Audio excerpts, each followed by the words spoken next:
It's who I am. Get used to it. Fear the assassin with no master.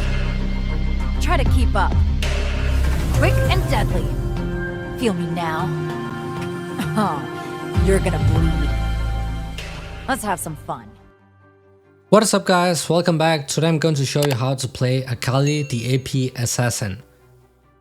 We will go ahead and start off with a Q, ranged damaging ability that damages in a cone in front of you.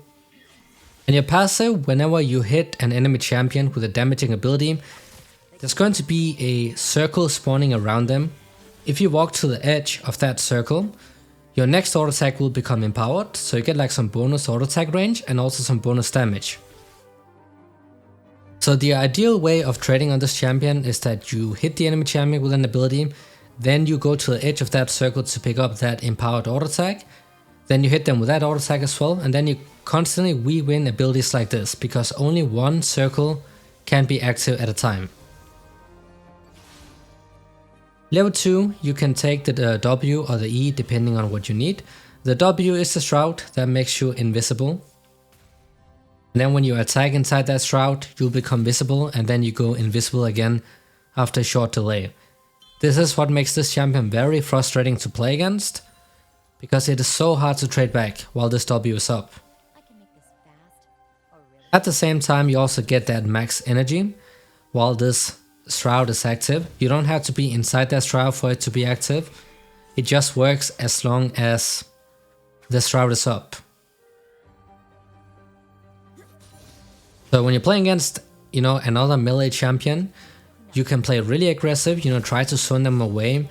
When they're walking up to last hit them with a Q, and then pick up that circle if you can and get that empowered auto attack off as well.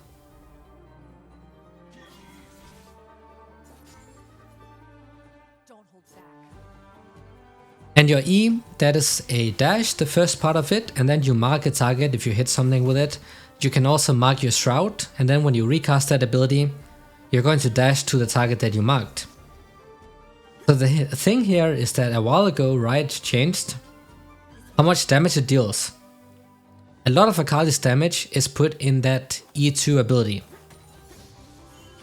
So when she's dashing towards that marked damage and damages them, that's where a lot of your damage is at. It hits like a nuke later on in the game. So it's crucial that when you are trading, going all in or fighting people, absolutely make sure that you're able to attack them with the first part of your E so the second part can hit. Because if you don't, you're losing out on thousands of damage. Like the amount of damage you get with that E is nuts. So always try to, find a way to mark the champion with the first part of your E so you can dash in and get that, free damage off. In the early game, not as important, but when you're going all in and the fight is pretty close and you need all the damage you can get, absolutely make sure that you're hitting with that E. Also, you cannot spam your Q early on, because it costs a lot of energy. But later on it's going to be a lot easier, because you'll be able to throw out multiple Qs before you run out of energy. So just, chill a bit in the early game. Don't overdo it.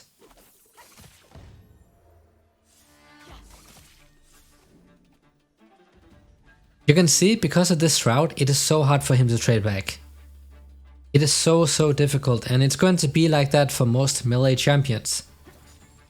Even ranged ones, given that you are within range of them, is going to be so difficult. So that's why when it is up, I try to look for trades, because that is where I'll be having the advantage. But at the same time, also be careful and make sure that you cannot get ganked by the enemy jungler. Because if you don't have the W up and you're about to get ganked, then you'll most likely end up dead. He tries to cancel the Z recall, but he got out. Doesn't matter.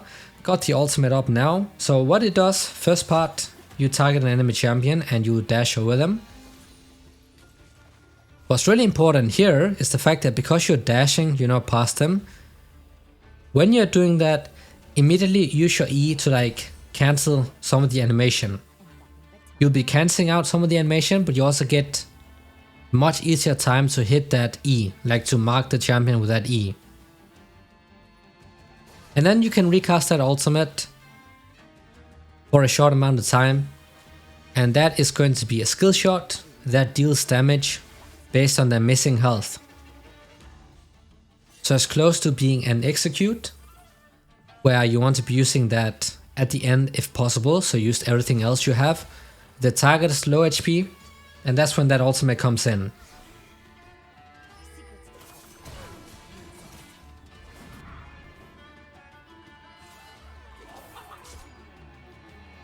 We are not going for this kill right here. You can see we used that ultimate to engage with, but I think it will be a little bit too risky because of his ultimate, so we're not going for that this time around.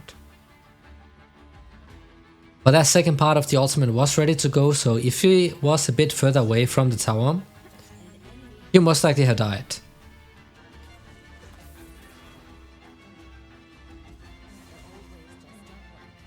In the early game, this is pretty much how you can be using your E, so when you want to go for the short trades, not all in, but short trades, you can use your E the other way around, so dash towards the enemy champion, then you can tag them with a Q, and then get those empowered auto attacks off. But what's really important is that a lot of your damage is in that passive, you know, the circle, picking up the empowered auto attack. If you're not doing that, you'll be losing out on a lot of damage. So absolutely make sure that you're weaving in those empowered auto attacks.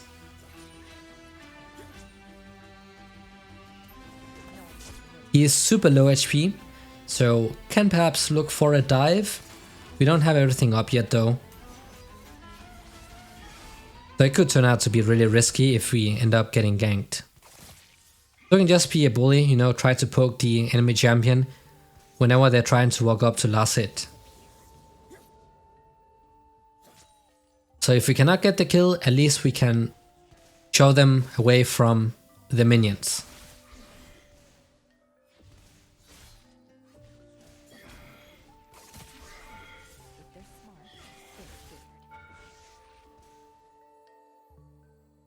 The ultimate is once again ready to go.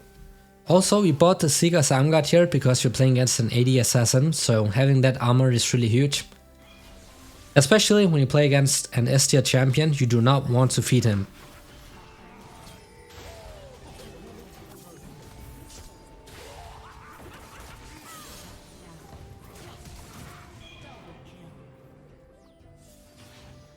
And that right there allowed us to get that lead we needed.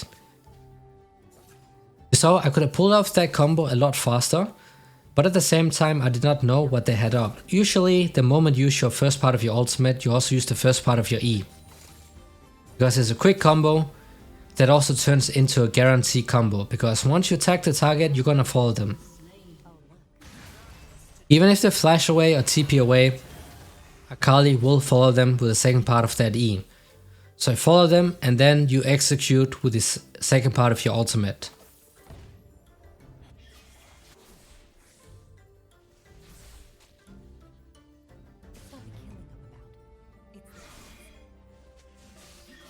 But now that we have that lead we really wanted to, now is when we start snowballing. We bought some of the core components towards the mythic item. Once that is finished, it's going to be difficult for absolutely any champion in this game to be able to deal with us.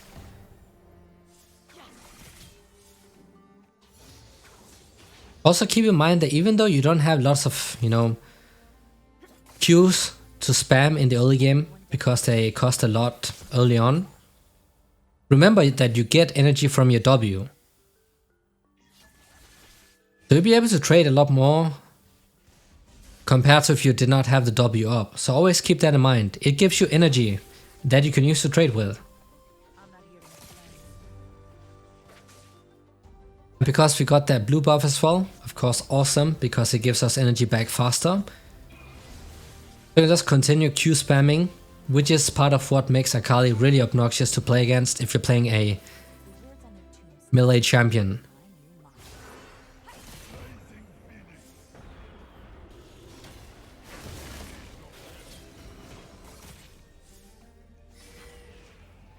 So that W Stroud, once you put that down, they cannot target you anymore. control wards will not work because this is invisibility. So they would need to have true sight in order for them to be able to detect you, or you need to like damage or something to come out of stealth. Once again, using a great combo, and then I waited inside that W shroud because otherwise Zed could have killed me, so I waited until the second part of the ultimate was ready, and then we executed. So the annoying thing when you are playing Akali, it's a wave clear. Like a wave clear is terrible. First of all, you need to wait for the minions to line up perfectly, otherwise you're not hitting most of them with the Qs. And also if you miss some of them, it's going to take ages to be able to clear them out. So your wave clear is terrible. And that is also the reason why every single Akali player, even the highest ranked Akali players, end up having low CS. She's also an AP assassin, so you know, getting high CS per minute is not the #1 priority. You want to be able to get kills and then you snowball over that. But farming well is important for any champion.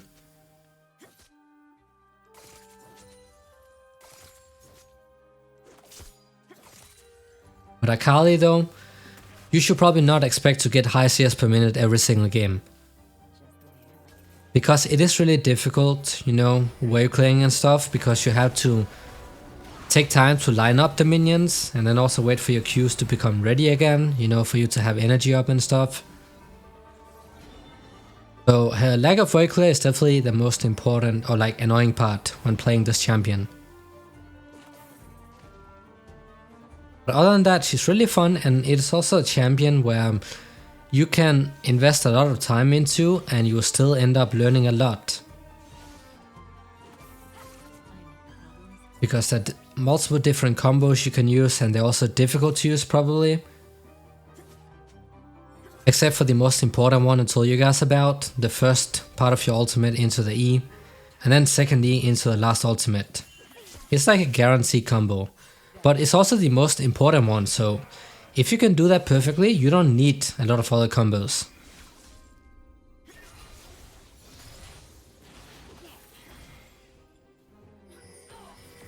Alright, he took the shadow back, not sure why, because that ends up being too risky for him.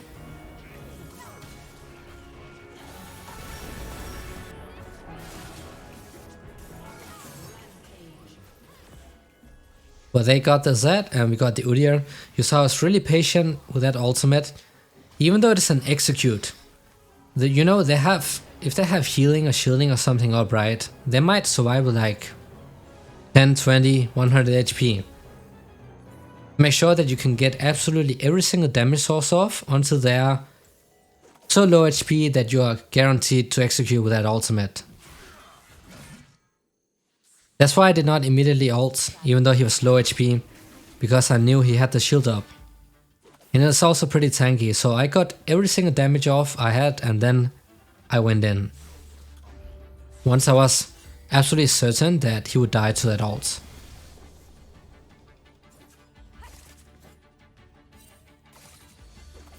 A lucky cannon. But you know, when that ultimate, the moment you hit level 6, and if you're playing against a mage or something, and your ignite is up, and they are overextended, you can just go in, like they're gonna lose it, they cannot match that damage you have. Especially not when you also have that invisibility with your W, so they cannot trade back. So when your ultimate is ready to go, you should always be looking to get kills. So, you know, if possible, you try to use it off cooldown.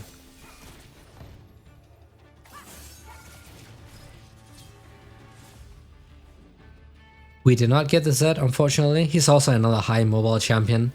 So not gonna overchase just because we are really fed, so we would end up giving away a shutdown.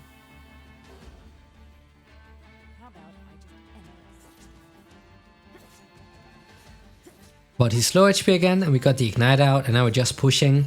We have the blue buff, so it's a lot easier to push out waves. Also, first part of your E is of course also a dash, meaning that it can be used to jump over walls with.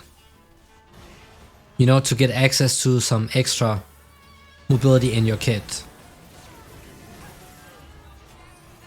Lots of ARM happening in the bot side, so we'll make a pull off a roam.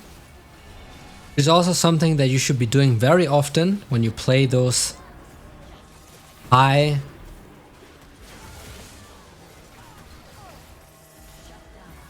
high early game scaling champions like the assassins.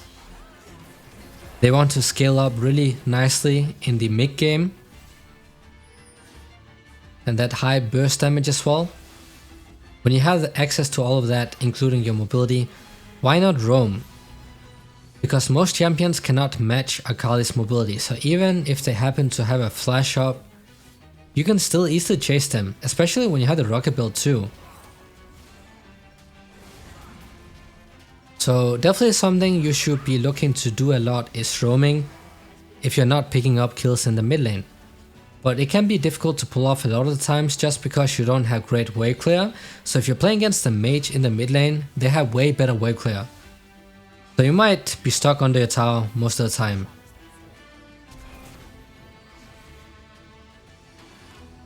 We are not gonna let this guy escape once again, that is not happening.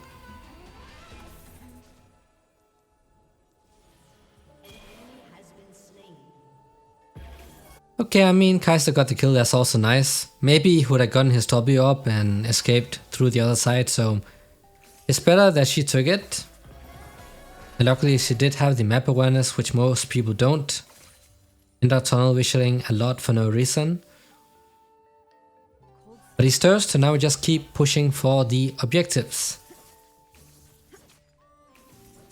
So after the rocket belt, the item you usually buy is the Sonya's,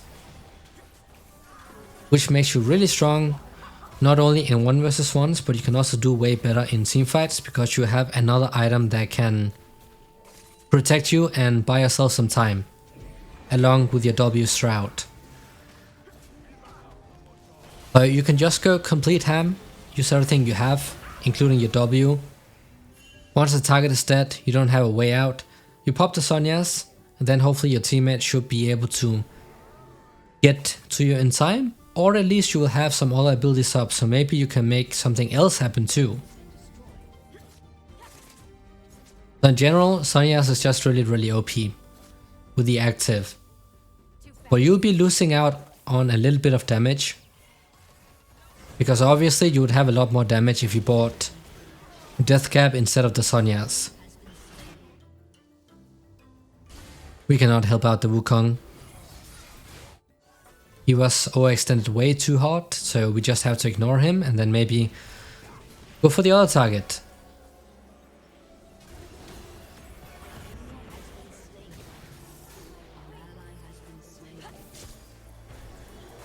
So as you can see, Akali is a champion that absolutely cannot deal with those tankier champions.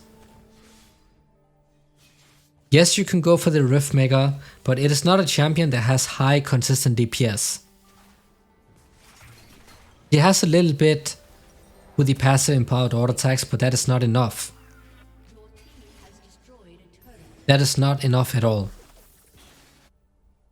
So you cannot deal with tanks, especially in team fights, because you don't have enough damage to finish them off. And before we getting that Sonya's, of course, we want the Shadow Flame, because as I said, if you're getting the Sonya's early on, even though it's really OP with the active, you will be losing out on damage. So kind of giving up on some of that tempo play you had. So what I like to do is that I get the damaging items. I like to get the Shadow Flame if they have a squishy team. Especially if they have shielding, because you get that magic pen instantly. And then sometimes I also just go into a Death Cap after the Shadow Flame. If I don't feel like I need the extra safety from the Sonya's, then you can just delay it a little bit. Going for another roam.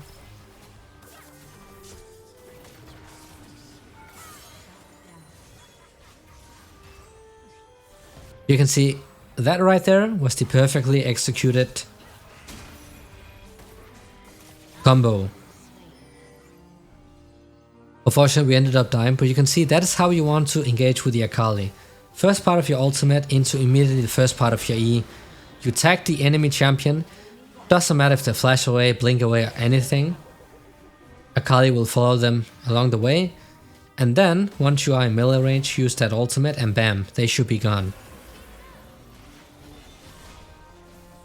So that's probably like your safest way of getting a kill onto the target, especially if they are mobile.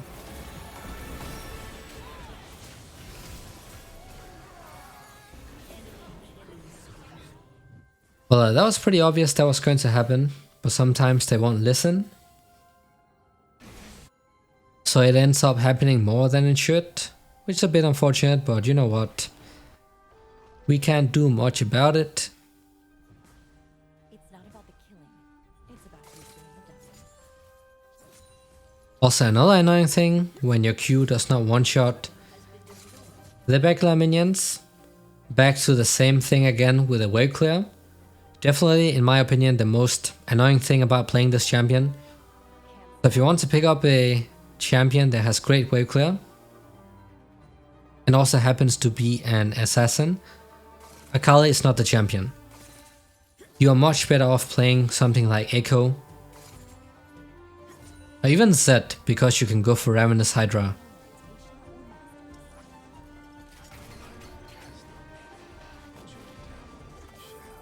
But still a really fun champion to play. Super high outplay potential too. And just looks insanely cool in fights when you just dash around, chase the AD carry without them being able to do anything. We're waiting for the gen here.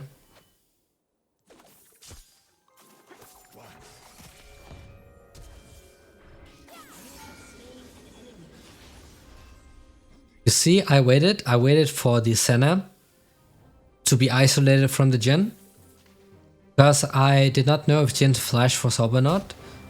So if it was up and both of them kept damaging me and CCing me, it would be harder for me to get the gen. This way I just waited for Senna to leave gen because she thought he was safe, waited like an assassin should. Once he was isolated, I went for the kill and he's toast. My teammates are going absolutely ham this fight, which means that almost the entire enemy team is down. We should be going for the Baron, but I'm also really low HP. Luckily the fruit is up, but I'm still really low though. So I cannot be tanking the Baron. But if you manage to take down multiple targets on the enemy team, guys, and the Baron is up, of course go for it. It's gonna help you snowball. It's gonna help you close out the game. I'm just staying a bit further away and then also making sure we're not getting flanked. Because of course I cannot tank, you know, the Baron. And also Akali sucks at taking down the Baron. You might as well not damage it and just keep your abilities up in case somebody tries to flank and then use it on them. Because you deal almost no damage to the Baron, except for the second part of your E. Which at this point in the game hits like a nuke. Like the damage is ridiculous. So this is where I told you guys about like how crucial it is that you hit the target with that E. When you're fed, it does not matter as much, but when the game is even or the enemy champion is really fed and you need all the damage you can get, hitting that E is so important. I'm trying to find a flanking position. That is what you want to be doing on assassins. Even if they have things warded, you know, because if it's in lower elos, they don't have the map awareness. They will not have that yet, so you can still pull off flanks no matter what. And that should be your goal. People will be too focused on the fight, so they end up tunnel visioning on the fight, meaning they don't have that map awareness they need. So they can pull off a lot of flanks and get to the main carries. That is something I am always looking to do, especially on assassins and also divers. And that will be your main goal as assassins in the team fights and other skirmishes. Flank, look for the main carry, wait until they completely lost focus on you and they're focused on the fight itself. That's when you come in, use everything you have, take down the carry and then get out.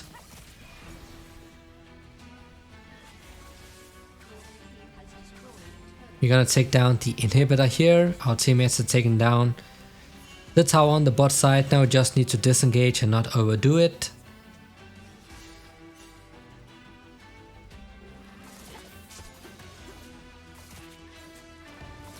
It's also another annoying thing here is that when you want to take away jungle camps, you can see how slow it is. Despite me being super fat, it is going to take a while.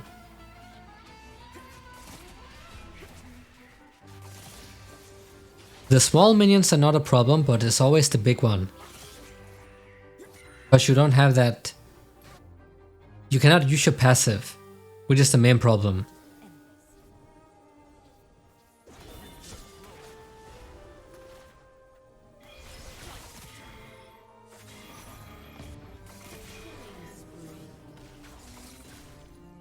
Easy kill on the Z. I could have went in 1 vs 2 here, but I did not have vision on the rest of the team. Also cannot risk dying now that I have enough gold for the death cap if I sell the shield.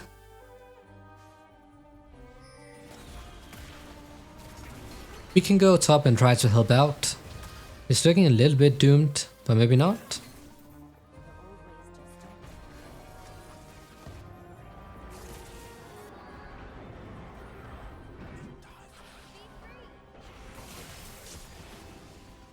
You see why I'm not just randomly going in? I was waiting for that Cassiopeia ultimate to come out. Because if I dash in and I get stunned by that ultimate right there, they'll be able to chain CC me and I just die. You have insane damage, but you don't have tankiness. That's why you have to be really patient. You can't just, you know, perma engage and not care about the enemy CC ability they have. If I got stunned, I would have died.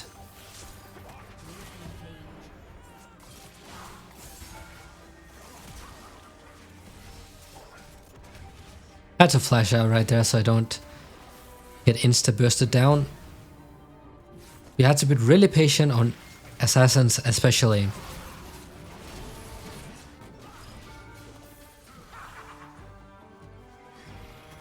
Fortunately we have not been able to get the gen yet. Maybe we can get the tower. We need to get the tower.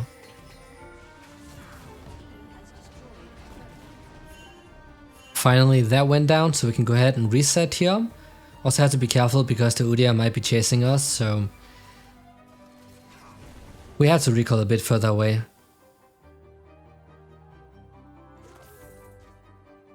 You see, I'm skipping the Zhonya's on Akali. Not only Akali, but also Echo. With skipping, I mean I'm delaying it, so I like to get the damage components first, so you don't lose tempo. This way, you will keep dealing insane amount of damage and you will also have access to that wave clear. You go for the Zhonya's Hourglass after the rocket build, and your wave clear is going to be so much worse because you are losing out on damage. But this is the high damage build. Every single squishy target right now is just going to get obliterated. We don't even need the ultimate. Most of the time the ultimate is just to make sure that you can stick to a target so you can hit them with the other abilities. And then when needed you can use the second part of the ult. You saw the damage on that second part of the E? That's what I'm talking about. It hits for insane amounts of damage.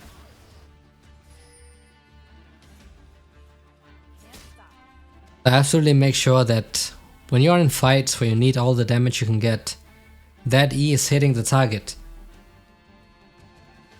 Otherwise, most of your damage is gone.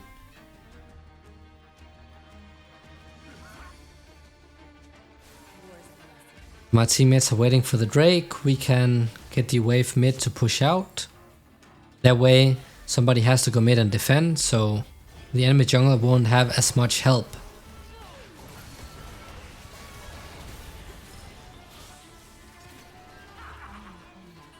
And we're keeping the Jhin away from the fight. Just completely shutting him off. He tries to go in and he's going to die. There is no way he's able to escape from me. So when teammates are doing objective and you're playing Akali, you are making sure that people are not flanking. But if somebody's coming and it's a squishy target, you're also making sure that that target is going to die.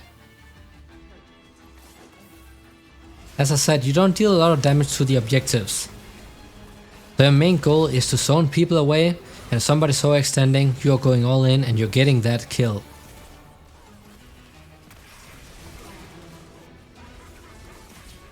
And just these squishy targets just getting straight up one shot. I am not taking that second E. That'd be baiting me in because I don't have anything else up, so I'll probably end up dying, so not worth it. But we can go for the end, so that was how to play Akali. Really hope this was helpful. Thanks for watching and see you all next time.